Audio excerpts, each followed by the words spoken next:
I remember one time saying to my dad, who coached for 40 years, and I said, this is going to be tough to get by on this amount of money. I mean, I'm making $9,000 for the course of a year. I mean, it was 1983, but still $9,000. Yeah. And my dad said, son, you have to understand, if that job paid more, you wouldn't have gotten it. All right, this is a treat. We got another basketball guest this week. Richard Jefferson was awesome. And now we get to look at it from a coach's perspective. Longtime NBA coach and somebody who's great on TV, except when he's calling Virginia games. Yeah. Stan Van Gundy. What's going on, Coach? Yeah, hey, look, that Virginia game, I felt bad. I'm always the type, Chris, that, I think I identify with the coach on the losing end of things more, because that there's always more pain than there is joy on the winning side. And I've had great respect for Tony's father, Dick Bennett. I think he's the best college coach I'd ever seen. And so great respect for the family. And just looking at him at the end of that game, when your fifth-year senior, who's one of the most solid guards in the country, just puts the ball up for grabs with a game you've basically got won. I mean, it was stunning. Absolutely.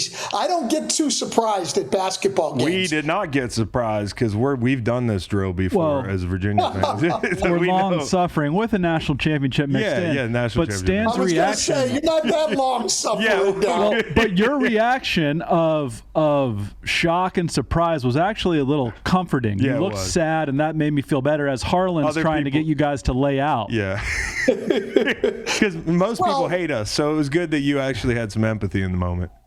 Yeah, look, I mean, I seriously don't get very surprised at basketball games, and anything can happen, but that one shocked me. I mean, because of who it was. If it had been just about anybody else, okay. But, Kihei Clark isn't necessarily a great player. Like, he's not going to put up huge numbers, but he's about as solid as they come. And I just felt so bad for him and so bad for their team and for Tony, because he's the last guy you'd expect to make a play like that. Now, on the other side, you had to be happy for you don't have to be, but I had to be happy for the guys at Furman, because obviously that's a great win. And I told the kid Paguse, who made that shot, the next day at their practice, I told him, I said, I just want to be you for one day back in Greenville, South Carolina. Just one day. Yep. That's the magic of that tournament. And I wonder, you watch the tournament probably every year throughout your career on some level, but to be in the building and be calling these games, especially alongside somebody like Kevin Harlan, who is one of my personal favorites in the business, and you've worked with other studs courtside there. What's that like? Did you pick things up from those guys collectively in that experience? Oh, absolutely. I'm a guy still learning my way through the business, and guys like Kevin, who I've worked with a little bit at TNT, last year's Western Conference Finals, and a few regular season games. And then I've worked with others, Ian Eagle, Brian Anderson. Those guys have taught me a lot about the business. But the college game was something totally new. I mean, I'd immersed myself in film, but I still, I don't know the college game like those guys do. And having Dan Bonner, another Virginia guy, by the way, having Dan next to me, who's done this for 37, 38 years, the NCAA tournament, and knows the rules inside out and knows the history of the tournament. I mean, it was comforting because I only had to provide so much. And what I had to provide basically was just watch the game and talk about what's going on at the game. Yeah, it was fun for us because we could get off the emotional roller coaster like the first day. So it was actually not the worst outcome. Like, I've seen worse as a Virginia fan. Let's move on to the NBA, man. Like, you got the new CBA. A lot's been made of the 65 game deal. A lot's been made of cannabis, ownership of teams. What raised your eyebrows as a former NBA coach the most when it came to that CBA?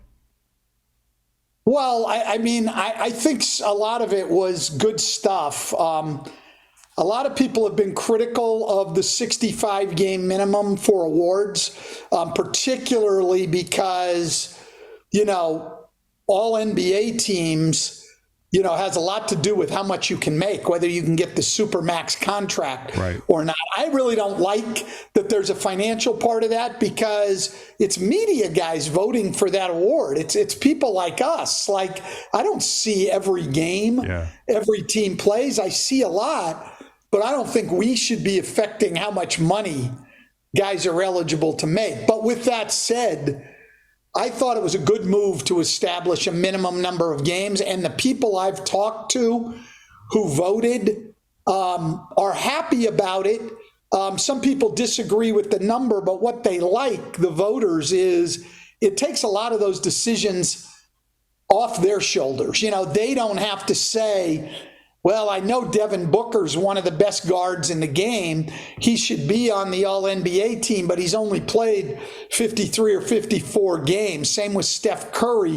Where do I draw the line? Now the line's drawn for them. Yeah. And so now they can just vote on what they've seen on the floor. And I think it was necessary. People look at it as, a punishment of the guys who don't play enough, but I don't see it that way.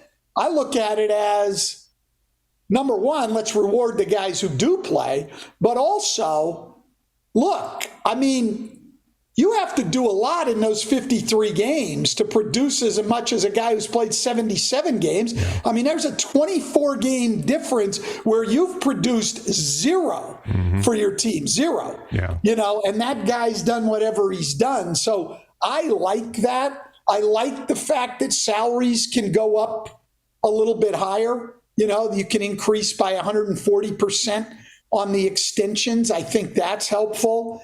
I like that they're not going to test for marijuana. I think it's ridiculous that we have something that's legal in more states than it's not, and we're trying to make it illegal in our league. Like, my point has always been on that. Well, if we're going to test for marijuana, then let's give them blood tests for alcohol. Mm-hmm. Let's do the same thing. Honestly, as a coach and with my,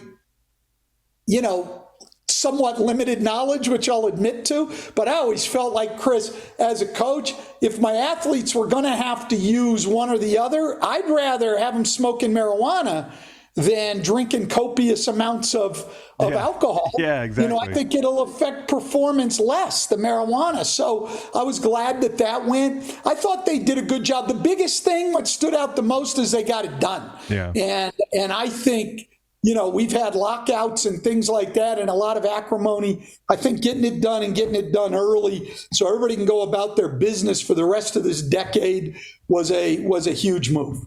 Yeah, and if you were a coach and somebody's played 64 games, like how did the mechanics of, like, hey, could you see a situation where an owner or GM is like, hey, coach, we got to sit this guy tonight, or is it just too much of a players' league? Because in the NFL, sometimes guys will get pulled, before they get their incentives based on playing time. Like, I remember I was in New England, I didn't think Bill was going to play me the last game of the season because I was standing to make $250,000, and true to his word, he trotted me out there and I got my incentive, and I was shocked. But in the NFL, it doesn't happen all the time. How would that happen in the NBA now?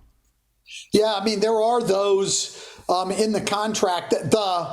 Not as many, Chris, because quite honestly, the NBA decides if the incentives are likely to be reached or unlikely. Mm-hmm. And if they're likely to be reached, they go on the salary cap. So the team really doesn't have a lot to gain by holding the guy out. Yeah. And, how do you walk in the locker room, or how do you as a GM deal with your players if you're deliberately withholding money from them? And then what? You're going to ask them for maximum effort, the timeout, sacrifice for the team, all those things coaches talk about all the time.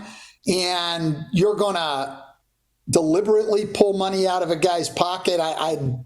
hopefully that wouldn't happen in our league. I've never heard of a case of it happening, and hopefully it wouldn't. Let's talk about these playoffs, man. First off, do you like the play-in structure? I, as a casual NBA fan, I certainly have enjoyed kind of seeing, it come onto the scene. I've enjoyed the games. I enjoyed the games last night. Do you enjoy it as much as some of us do? Well, I at first, I'm a pretty conservative basketball guy, and why are we putting in a 3-point line? What's the deal with the shot clock? I mean, I'm one of those guys, the get off my lawn type of guys, We changed the defensive rules in the NBA a long time ago. I've probably opposed every single change they've made. And quite honestly, every change they've made has been good for the game. Yeah. So, I thought the play-in has been a good idea. It has increased interest. It provides a little bit of the NCAA tournament type of feel to the winner go home thing. And I just think it's an interesting thing. I mean, look, just like in the NCAA tournament, right? You have teams that are legitimately playing for a championship, the major college teams. And then you have the teams that just getting in or maybe winning one game makes your season. It's the same in the NBA. Like for Oklahoma City, as young as they are, to be in the play-in and get that experience, successful season. And if they could ever win 2 games and get in the playoffs, that's their championship for this year. So I love that part. Now, it's like anything. It was a little more exciting when it was new. And this year we got our first team who did, well, not really. So this year we got a team who didn't want to get in. Dallas decided, we don't want to play. Yeah. So they tanked to get out. That sort of detracts. Last year we had the Clippers, they lost their first play-in game and then sat Paul George in the second play-in game against New Orleans. So they lost. Things like that, I think, detract from what it's supposed to be. But overall, I think it's been a good idea. I think that, Adam Silver's done a good job. His next thing is to try to get the play, to get an in-season tournament in. I'll oppose that also. So it'll probably... that probably means it will turn out to be a great idea. That'll work out. Do you think that like Denver, they're the 1 seed, right? Like Denver, they might want to handpick their opponent. Do you think that the 1 seed should be able to handpick the opponent out of the small pool of teams that are eligible to play them in the playoffs coming out of this play-in? Yeah, I've heard that talked about. It's an interesting point, and probably in the name of fairness, they should be. I'm not sure if I'd want that if I were a coach in an organization. Right. Could backfire. Yes, it could. Like if you're clearly a lot better than somebody, okay. But if it gets close, like let's say we get to the second round and now they get to pick and they don't want to play Phoenix. Mm-hmm. And so they say, okay, we'll take the Lakers. Mm-hmm. I mean, Chris, you've been in enough locker rooms and there's always, you're digging for for bulletin board material. You don't even have to dig on that one. Yeah. That guy picked us to play. Yeah, exactly. That's who he wants to play. I'm not sure I'd want to be part of that. Let's just play it. I'd say, let's just play it out the way the standings are. Bottom line, you want to win a championship, you're going to have to win 4 series. So, who you get if you can't beat the 8th seed in the first round, well, you weren't going to win a championship then, so head on home. Who do you think Denver should want to play? Of the teams that are left right now? Yeah. Yeah. The team that would scare me, it's going to come down to Minnesota and New Orleans now. I think New Orleans will win tonight over Oklahoma City. Yeah. I'd rather play Minnesota. Heck, I'd rather play Minnesota than Oklahoma City. Yeah. I think even though they played great last night and should have won, they're in a little bit of disarray, I think, with all the problems they've had. New Orleans has played great at the end of the year, and Oklahoma City's got that nothing to lose, and they play hard and with great energy and spirit and like a lot of young guys. I think I'd take my chances with Minnesota. So OKC is a young team. Sacramento, not an experienced playoff team, but really snuck up on people this year. It's almost like I had to look twice at the seeding, like, holy shit, they're not only still playing basketball in Sacramento, they're good. And then I'm listening to Draymond Green, and he's talking about playoff experience, and he's saying, hey, on his podcast, if you have a team without playoff experience, you want to jump them, and you want that thing to be over early, which sounds good and everything. I remember late in my career having some playoff experience and being asked by coaches to impart some wisdom on younger players. And I was always like, hey, man, I don't know that playoff experience is actually valuable as it's built up to be in the NFL.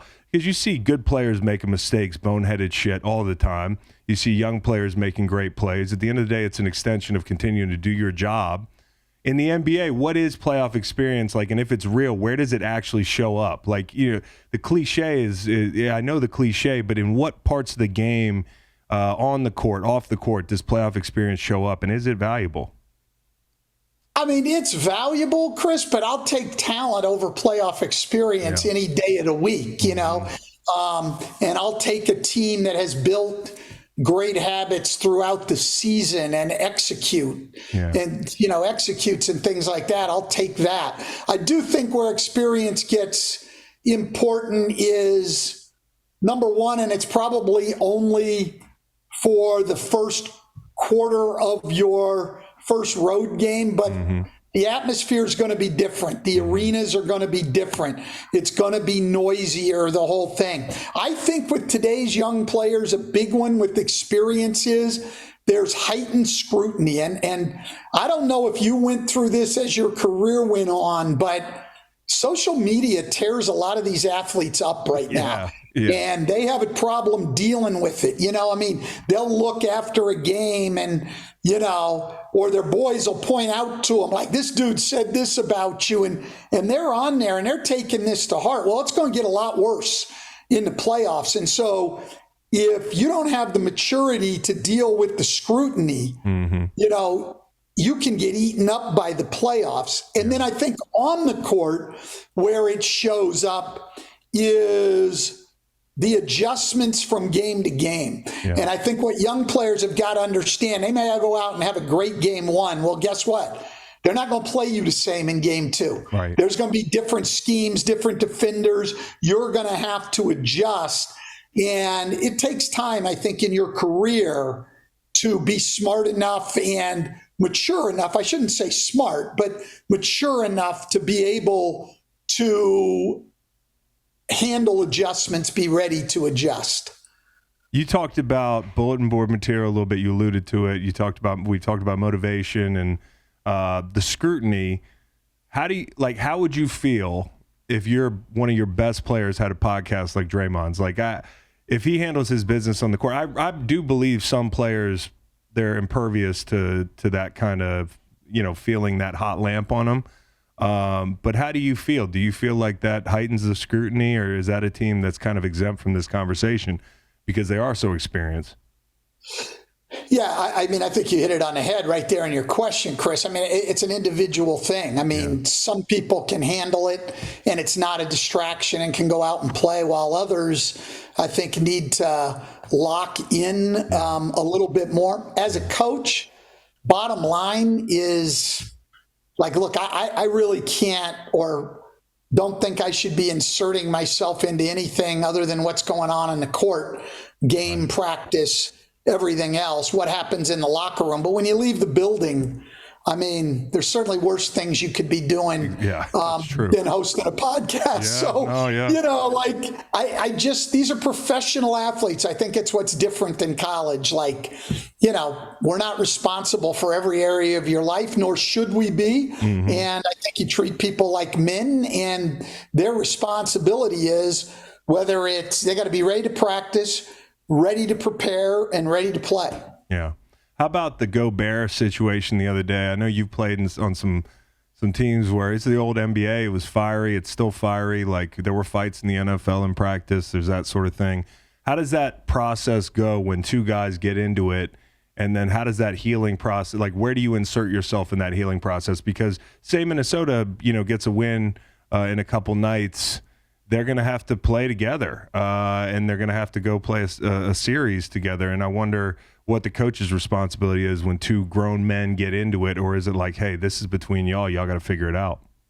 No, I think as a coach, you get into it and you talk to your team about it. You talk to both players about it. You talk to them together about it, the whole thing.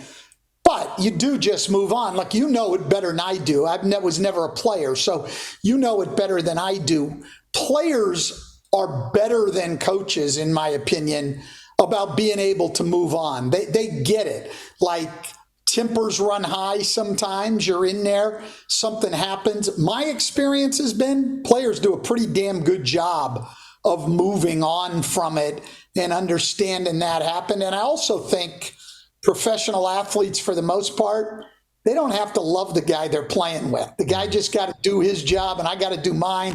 And the Minnesota Timberwolves, you know what they want out of Rudy Gobert? Somebody saying, oh, they need Rudy to explain. They need an apology. The hell they do. When Rudy gets back, they need him to block shots, rebound the ball, and catch the lobs and dunk it. They need him to perform. And that's all those guys want. They want teammates who help the team win and help their own careers. And that's what they want out of Rudy Gobert. If you all love each other and are great friends, all the better, but it's not a necessity.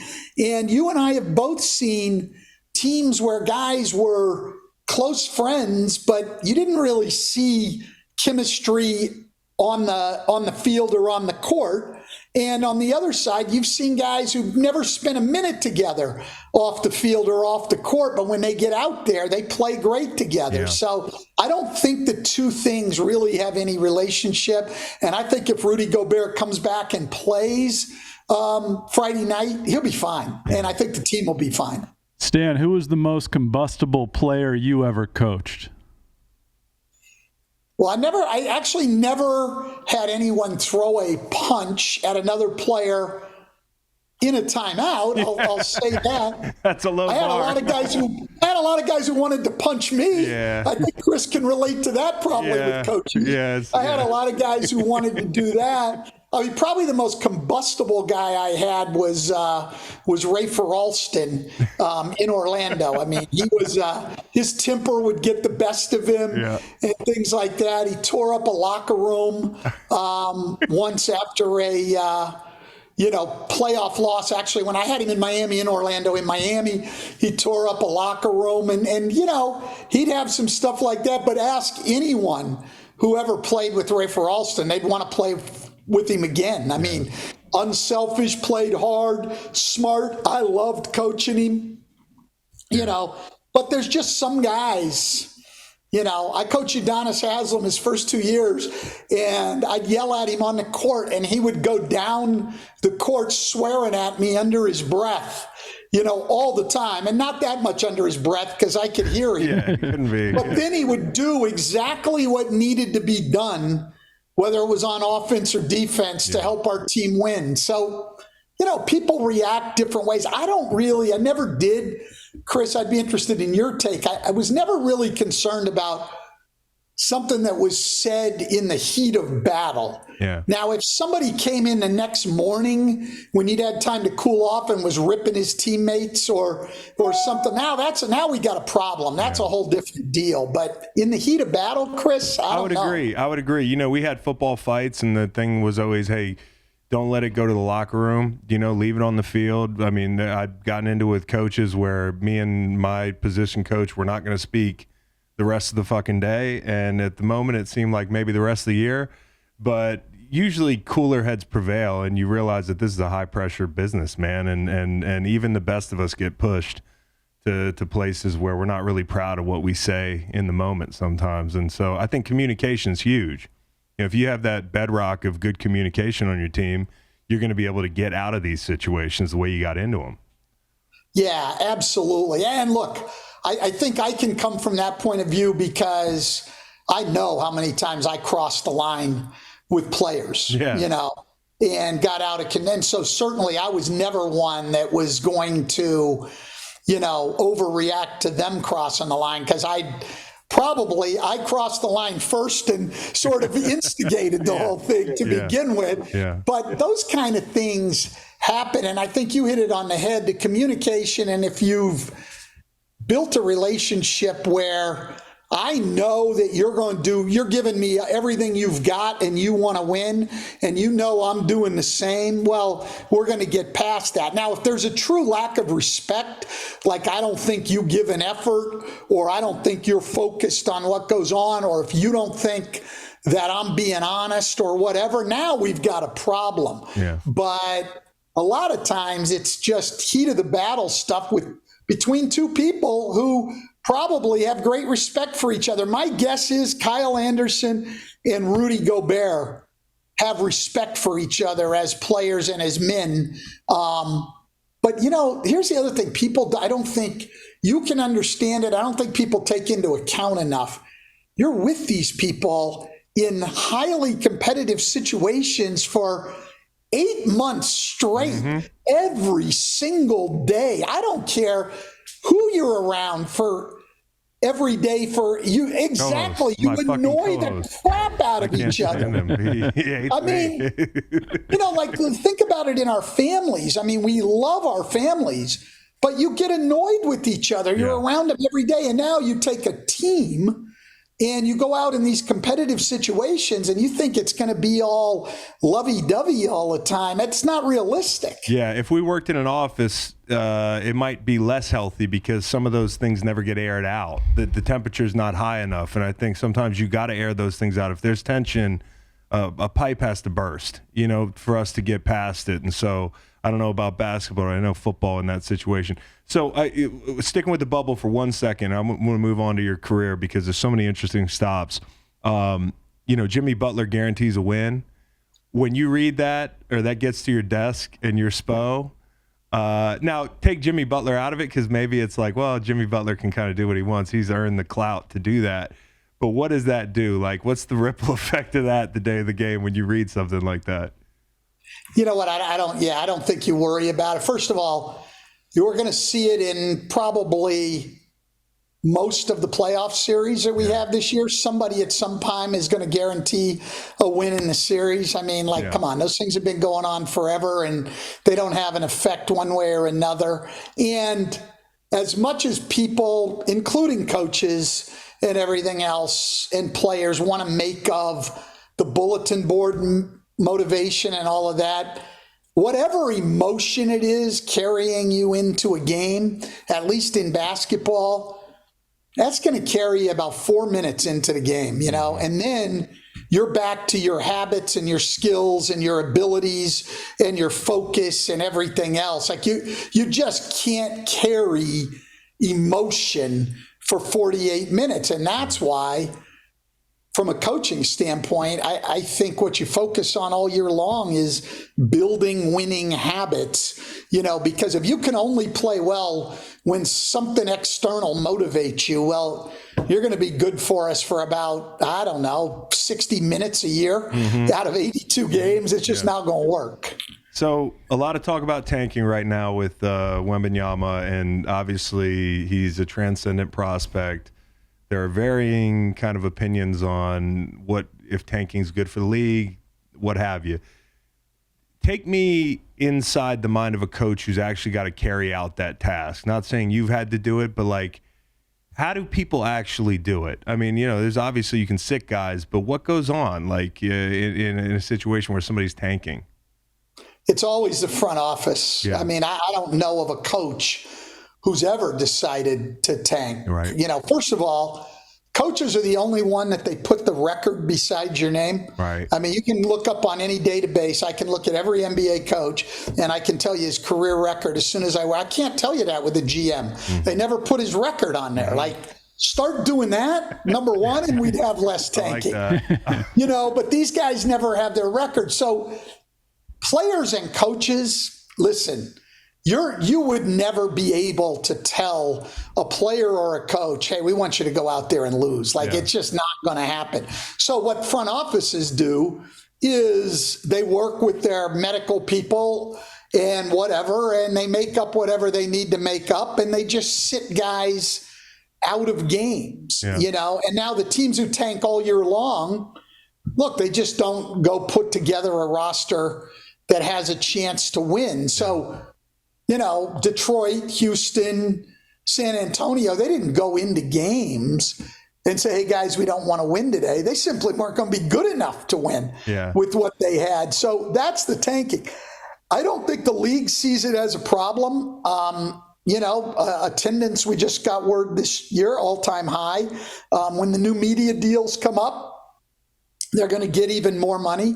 But I think we're being short-sighted because I think we have a number of problems in the league that, if left unchecked, will eventually come back to haunt us. And I think players not playing games, as much of the load management and guys sitting out is becoming a major problem, in my opinion. And I think this is true in every sport, I think we need to totally disincentivize losing. I don't think there should be any incentive ever to losing. So it's all for the draft, right?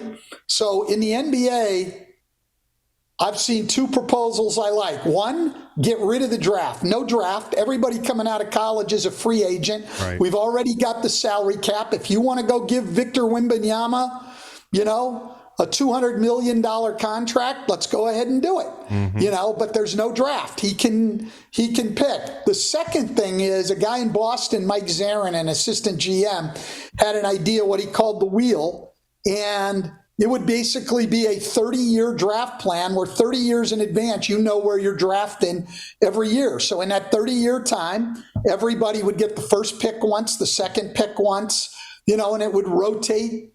It would rotate through. So there would be no incentive to losing. Now, you still may choose to have a low budget team so that you would have money under the salary cap for the coming year. Right. So you may not put together a great team or as good as you could, but there would be no incentive to just sit guys out. I mean, Portland was afraid they were winning too much and set down Damian Lillard for like 3 weeks. Yeah. Utah did the same thing. Like, none of that would help you if under those two scenarios. You might as well just play and try to win games. I think that would help our league a lot. And you figure tanking gets harder with the 65 game rule, depending on the team you're on. Yeah. Coach, speaking of the little numbers next to your name, you won 80% of your games at Castleton. I want to know how much money Stan Van Gundy made as a 24-year-old head coach at Castleton. That's a good question. Okay, that is a good question. So I'll tell you exactly. I got $1,500 to coach the basketball team, and I got $7,500 to run the equipment room in the gym and set up stuff for physical education classes, line the fields for soccer and baseball games. And I had I managed a group of, probably 20 to 30 student workers, who are on work study. And we did all of that work. And then I got my camp in the summer where I probably made a couple thousand more. But here's the great thing, I remember one time saying to my dad, who coached for 40 years, and I said, this is going to be tough to get by on this amount of money. I mean, I'm making $9,000 for the course of a year. I mean, it was 1983, but still $9,000. Yeah. And my dad said, son, you have to understand, if that job paid more, you wouldn't have gotten it. That's fucking brutal. And it was just, my wife and I were talking today about some other stuff. And I said, we all need people in our lives who will tell us the truth. Yeah. Well, my dad would do that all the time for me. That was one right there. You wouldn't, and he's right, because the pool of candidates would have been different. I had 2 years as an assistant coach at the University of Vermont, and I get a head coaching job. Yeah. And then the other one he had to me, I was really full of myself my first year. I'm 24-year-old head coach. We went 26-2 my first year. So, I'm a genius. That's, an absolute genius in my own mind. Yeah. And I remember him, and I've used this line on a lot of different people over the years. It was great. He said, son, when you think you've got all the answers, it's only because you don't know all the questions. Right. That's right. That's the truth. Yeah. The older I get, the more that so, rings true, actually. No, that's exactly right. And so, he put me in line with that one on the job, though, and I was lucky to have it. And still, after all these years, the most fun I ever had coaching those 3 years at Castleton. It was just totally pure, Division III guys playing because they loved to play. There was no BS going on. I had really good players. Also helps that we won a lot, like you said. Mm-hmm. That makes it fun. And I'm still in touch with virtually all of those guys who played for me 40 years ago. Yeah. They're just, because I wasn't much older than they were. And we weren't friends at the time because you can't be, but as you've gotten older, you share a lot of things, and it's fantastic. It was a fantastic experience. And I met my wife there. The one I love to tell, this is great for a basketball coach. I recommend it to anybody. I met my wife. I'm the basketball coach. She was the assistant director of admissions. Oh, nice. Yeah, that works. There you go. There you go. You got to get guys into school. Yeah, even at D3. Yeah, there you go. Yeah. Even more so at D3 because there's no money to be made, so they're not giving you anything, That's perfect. That's a great strategy. Perfect. A little UVM here, man. I know you weren't there for very long, but do you know any UVM famous alums? Wow. Well, there are a lot, and I knew them at the time because you know how it is. You'd use it in recruiting. Yeah. Baseball. There was a guy, Jack Leggett, graduated from there, coached baseball there at 24. Went to Clemson and was in several College World Series. Actually went to Western Carolina and then to Clemson. So I only know the sports guys. Yeah, the only sports guys. That's it. That's it. I can't think of any podcasters. You ever heard of a guy named Ryan Rosillo? Yeah, absolutely. Okay, yeah, he's a UVM guy. I just didn't know if he was. Is he really? Yeah, see, there you go. Yeah. But he might be the best podcaster out of UVM. Yeah, well, there's one more. I worked with the guy when I first got there. One of our other assistant coaches was a guy, Tom Perrin, and when he left Vermont, he came down. He had graduated from there and was a coach. He went to the University of Virginia and worked under Terry Holland. Oh, wow. Terry Holland, when they went to the Final Four, got his PhD in sports psychology down there. Still does some work. Used to do some work with Bruce Arena. Still does some work with Tony Bennett and has his own business down there. Worked with us when I was in the NBA. So he was a UVM grad. I don't know how famous he is, but he should be. Yeah, no, that's pretty good. He just rattled off 3-4 people. You just mentioned sports psych is something that was on my mind when you talked about, load management. Your career span, it's been interesting because, I feel like athletics have changed over the past couple of decades, where, as it would with any period of time, but sports science has become more important. Sports psych, mental health, all that stuff. If you were coaching again at some point and later in your career, because you have coached recently, did you start to implement a lot of that stuff? I'm sure you didn't have a choice in New Orleans, say, because that's modern basketball, but sports psych, sports science, all that stuff. And how do you think it actually helps the game in today's day and age? Well, with the sports psych, Chris, I think can be extremely, extremely helpful. But it's like anything, the players have to want it and buy into it. I don't think you can force them to do things because, if you're not looking for answers, you're certainly not going to find any. And, but the guys who have worked with the sports psychologists, both in Detroit, well, actually here in Orlando, it was a private guy, a professor at Rollins College, but everywhere I've been where they've worked with those guys, it's been extremely helpful. Yeah. I think with the performance people, it's interesting because I feel like in your league, in the NFL, they've helped guys condition better so you guys can play more and healthier. Mm-hmm. And in our league, I hate to say it, but I look at most of those guys, what they've contributed to is our guys playing less and less and less all the time. That's not going to happen in the NFL. No, it's We're not there yet.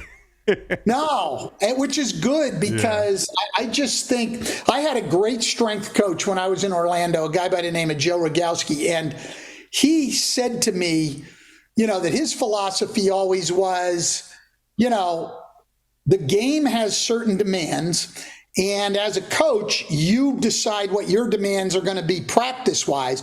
And when I put those two together, my job as a strength coach, as a performance guy, is to help get the players ready to meet those demands. What's happened in our league now is the performance people are trying to control the workload. Right. They're trying to decide this is what the guy should do or shouldn't do. He shouldn't practice today. Your team shouldn't practice today. And I'm not sure that always relates to winning. Like we're in a business where Pat Riley always used to say, all of us, coaches, players, strength coaches, we're hired by management, by the owners to get a result. That's what this is all about. And I don't think our performance people are working toward that. And believe me, I am not saying that we should have injured guys go out and play. Not at all. And I've never involved myself in those decisions. I'm saying healthy guys should play. Yeah. And I'm saying they say it's science. I used to ask this all the time. Somebody would say, okay, he's limited. He's got a minutes restriction, 25 minutes tonight. And I'd say, are you sure? Why not 24 and a half? Yeah, how'd you come up with that? Yeah, exactly. And they'll always say, I read it the other day from one of the NBA coaches said, we've got all this data. Really? I want to see it because I'm not aware of studies on NBA players that tell you that they can't play in back-to-backs or that there's more threat of injury there. Of course, they can show you through a workload that guys are more fatigued, okay? Yeah. But I always thought, and this goes back to college coaching, hell, it goes to growing up watching my dad's high school and college teams play. Like one of the things you do as a coach is, you're sort of trained to recognize signs of fatigue. And I always thought the biggest coaching challenge was to manage that fine line between work and rest. Yeah. Like you've got to do enough. It was great on Hard Knocks last year, right? Dan Campbell at one point was talking to his team and said, look, I don't want to be hitting every day, but I feel like we've got to hit some to have you ready for the demands of the game. And wherever you draw that line as a coach, and everybody draws it different, that's a huge challenge as a coach, because it's easy to say, we're never going to hit. Great. But then my question would be, can you block and tackle? Yeah. Can you do that well enough? Maybe you can. I'm not a football guy. I don't know. But in basketball, it's the same thing. Okay, if we never do anything live, is our screening, our cutting, our timing, is our execution going to be good enough? And you've got to try to balance that. And I felt like for probably 20 years or so, at least my experience, 20 years in the league, going back to the mid-90s, everybody tried to balance those things, and we all came down in different places. But nobody would have said, I don't think we should ever practice, and nobody thought we should practice 4 hours a day in season, But you drew the line different places. Now, the performance guys are drawing the line for you. They've been given outsized power in organizations, and they just decide we shouldn't be practicing. There's no studies on my desk. I'd like to see one, It's, I don't know. A little bit of a thorn in your side. Yeah. A little bit of a thorn in your side.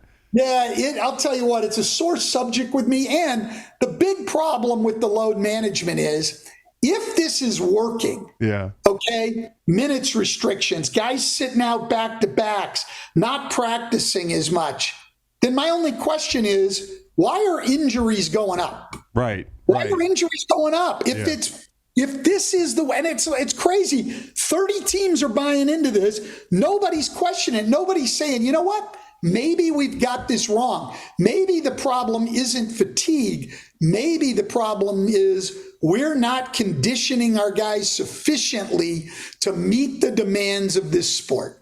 Yeah, Stan, you spitting, man. he's spitting. Hey, He's spitting. I know what that means. Yeah, he does.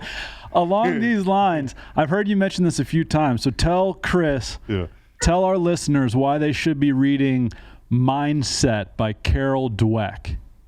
Yeah, I mean, listen, first of all, you should read it if you're a parent, a teacher, a coach, a scout leader, anybody that deals with young people. It actually applies pretty well to adults also.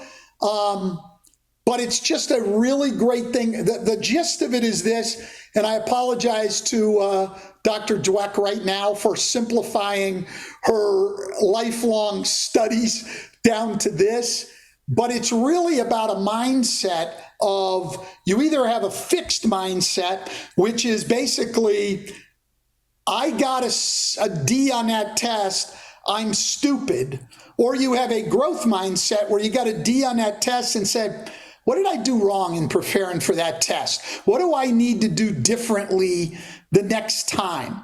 And when I met with her, I read the book 3 times, and then my wife and I went out to Stanford and met with her. Also fit in a little trip to the wine country, but nice. We met with her at Stanford, and I remember asking her, I said, I know I can be hard on players. What percentage of what I'm saying to them should be positive and what should be criticism? Yeah. And she said to me, you're asking the wrong question. It's not how much you praise or criticize, it's what you praise and what you criticize. And this really stuck with me because she said, if you tell somebody, and she started this as an educational psychologist with little kids. And the study was this. You would give them the real simple puzzles. You remember when you were a little kid, you'd have the puzzle with only 4 pieces in it. Mm-hmm. They're big pieces, and you would put it together. Well, if they get that right, here's what they found. If you tell that kid, wow, that was great, you're so smart, mm-hmm. Okay? When the kid eventually hits a puzzle that they can't do, they will tend to quit on it early because what you have told them they're really smart doesn't add up to what's going on with the puzzle they're on. And so now they think, no, I'm not smart. But if another kid does that same 4-piece puzzle and you said, wow, you really worked hard on that. That was great. I like that. Now, as they go on and you're praising their work, mm-hmm. And when they get into tough times, what their self-esteem is based on, what their confidence is based on, is their work ethic. Mm-hmm. And she would tell me, if I told, a shooter, if I just said, oh man, you're a great shooter, sounds like I'm really building up this guy's confidence. Yeah. But now he goes through a 7-game stretch and he's 3 for 31 from 3. And his self-esteem is based on, his confidence is based on making shots. He's like, What I should be doing, she said, is you see a guy taking shots after practice. Hey man, I see all your work.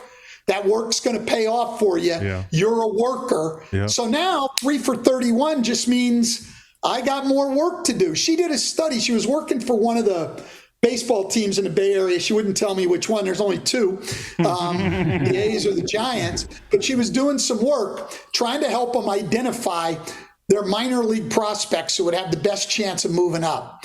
And the question she thought was the most telling is she would ask guys why. Now, she's working with low A level players. So if you go through that, not many of those guys actually ever make it to the major leagues. Mm-hmm. And that's why they were trying to identify the ones who might. And so she would ask them, why will you make it to the major leagues?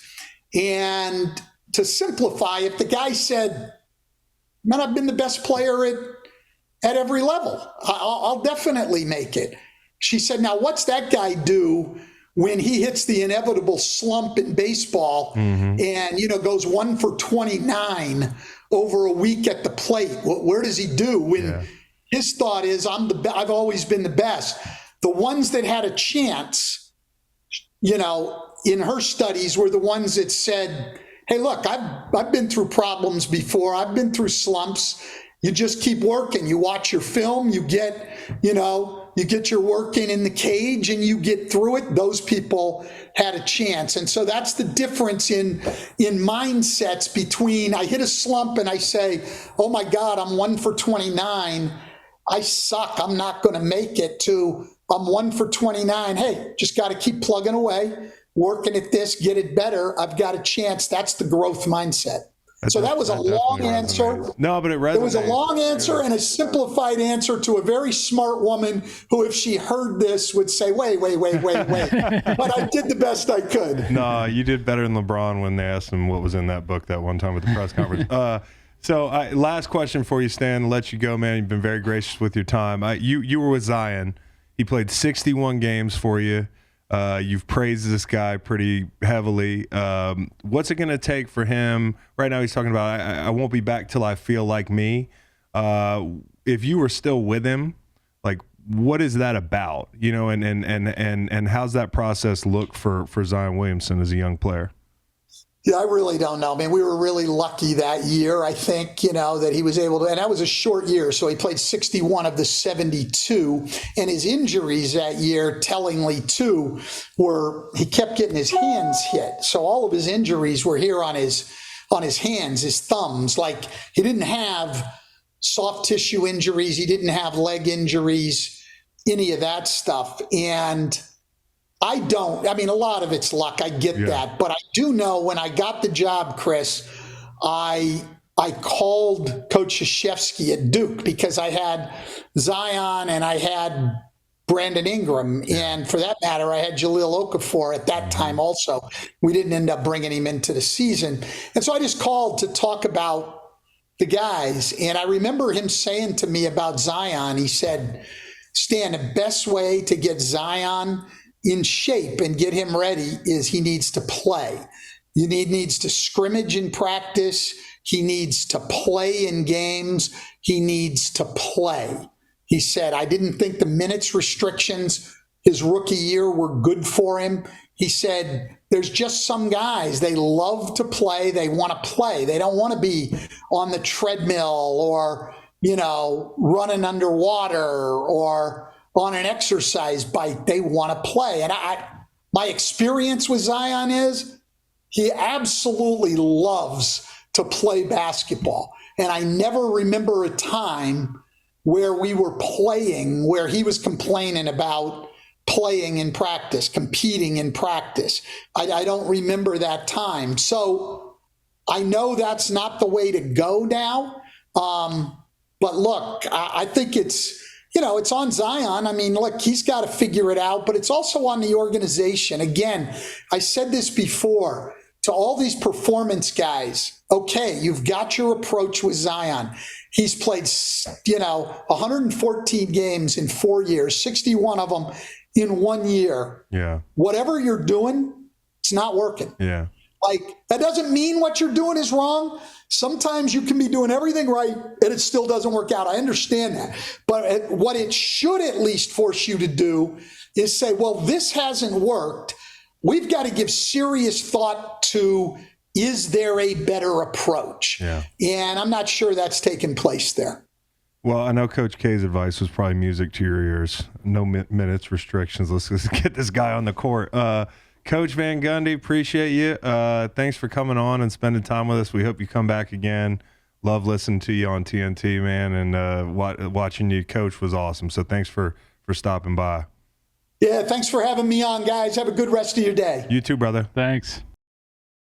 Listen to the full podcast on Spotify, Apple Podcasts, and other podcast streaming platforms. Wherever you want to get the podcast, you can get the podcast. Pretty simple.